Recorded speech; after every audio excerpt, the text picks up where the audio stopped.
Okay, we're entering now the, well, let's see what it says.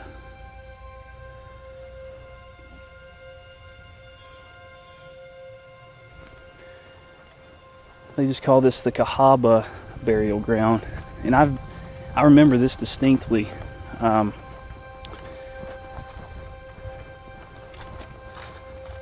This is where a majority of the slaves from the town were buried.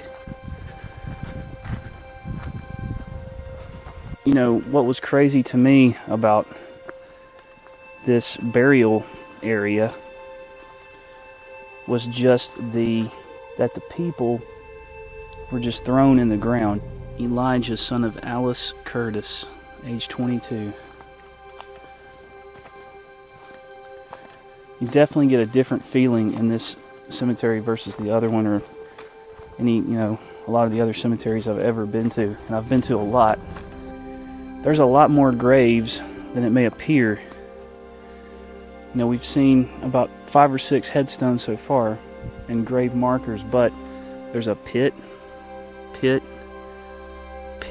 by the tree. There's another pit. I see another pit.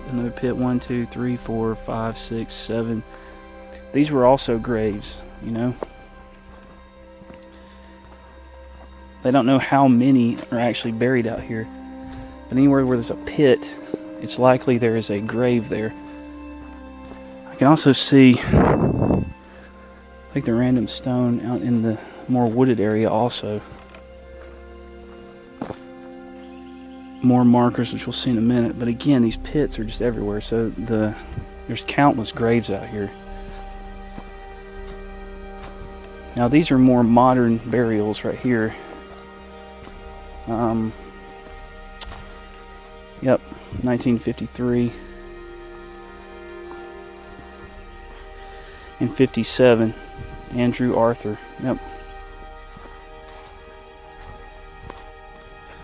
And we're back. We made a loop through the remainder of the cemetery. I tell you, that place is pretty intense. Just the level of emotion. I can't even really describe the feeling that was. I was kind of, jittery, disoriented while I was talking, going through the cemetery. That area right there, that area definitely has some kind of energy with it. I don't know what it is, but it's definitely not pleasant. I already feel better after being out of that slave cemetery area. I just don't know what it is. It's just the air out here and the air in there is 100 times lighter.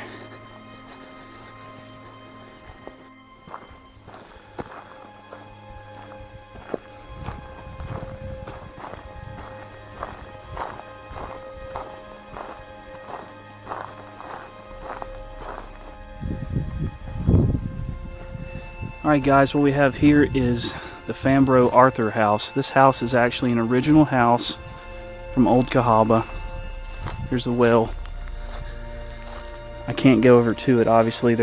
I do know they're in fact going to redo this structure. This will be redone. I think that's absolutely wonderful. Structure's not in great shape, as you can tell, the below area, cellar, basement. This house was occupied until, well into the, I believe the 20th century. But, it's still standing. Thank God they're going to be able to restore it. But you can see how it's supported. And it would just be too dangerous to go in there.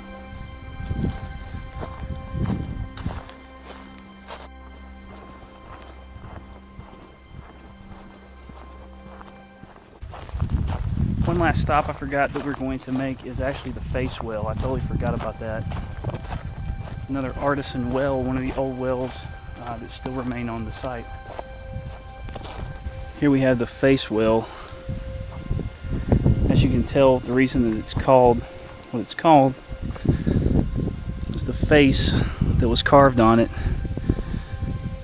in the year 1852. Pretty cool, pretty good craftsmanship. Nice.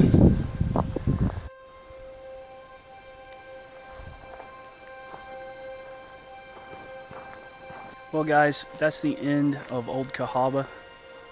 I hope you've enjoyed going with me as I visited this ghost town in Alabama. This little known state park in our state, probably the least visited in our entire state. Very low funding. The history here is amazing. I hope that this place stays preserved. I'm going to try to be back for that Halloween event that I was mentioning before. So yeah, thanks for watching. I'm going to be uploading a lot more videos. Please like the video, comment in the comment section, subscribe.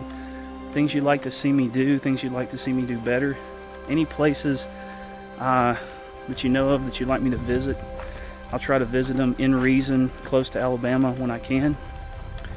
And again, thanks for watching. Until next time.